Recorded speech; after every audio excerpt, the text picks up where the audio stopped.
Tonight I'm cooking dinner at home and I'm making chicken with mushrooms. I'm beginning heating some olive oil over medium-high heat using either a large skillet or in this case I'm using my enamel covered cast iron pan.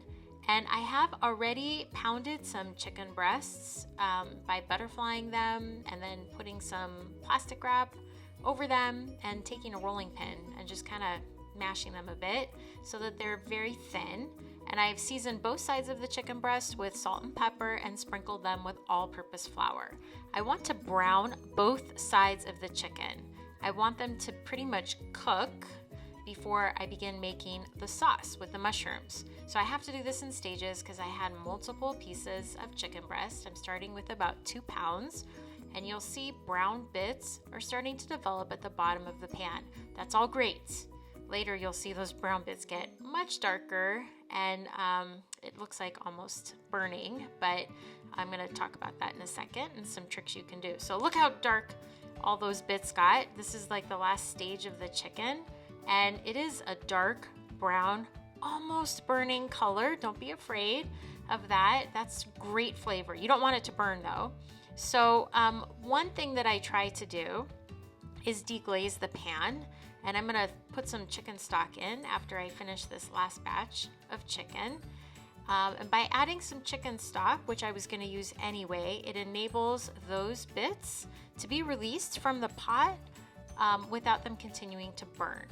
So I'm gonna just put a little bit because I still have to saute my onions. So by putting in some of that chicken stock and then immediately getting in there with a spoon or a silicone spatula and releasing all those bits, that's flavor right there. Lots and lots of flavor. So you want to be very careful. You don't want that to burn. Now I'm going to add onions. You may need to put a little more oil in at this point, but I just use the residue of the chicken juice to cook the onions.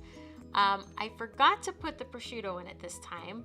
I'll put it in a little bit later, but in this recipe, I call for either using cooked bacon cut into small pieces or prosciutto that's cut into strips. So this would be the perfect time to put it in with the onions. I added it a little later, not a big deal really, but I always like to cook it with the onions first. So continue to scrape down the side of your skillet. And if you're using a nonstick, you will not have all of these bits that are sticking to the side. But in this particular pot that I'm using, this is what happens. Now I'm adding mushrooms, and I've quartered these. So I removed the stem and I've quartered them because I want them to be chunky. I don't want the mushroom to melt into nothing by the time this meal is ready to be served.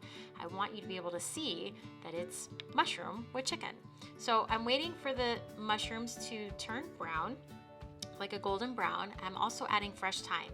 Thyme and mushrooms always go spectacularly well together. So anytime I'm cooking mushrooms, I always add fresh thyme.